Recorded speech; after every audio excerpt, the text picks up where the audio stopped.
table. Hi, we're installing the EPL-111 patio door lock from Pro-Lok today. It's typically installed on the bottom of the door, and on the back of the lock, it's milled out so that if you happen to have a screw, construction screw, it actually will go over that screw.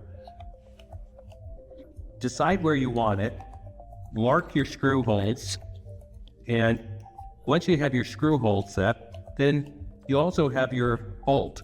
I like to take a little dab of lipstick, put a little dab of lipstick on the bolt, and then I can kind of mark it, or you can just mark it with a awl or a pencil.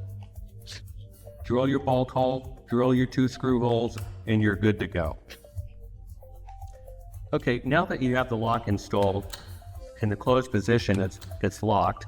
Now what I'm going to do is I'm going to open up the door a few inches, and I still have a little bit of lipstick left on here. I'm actually going to mark it again and drill a secondary hole, which is a ventilation hole.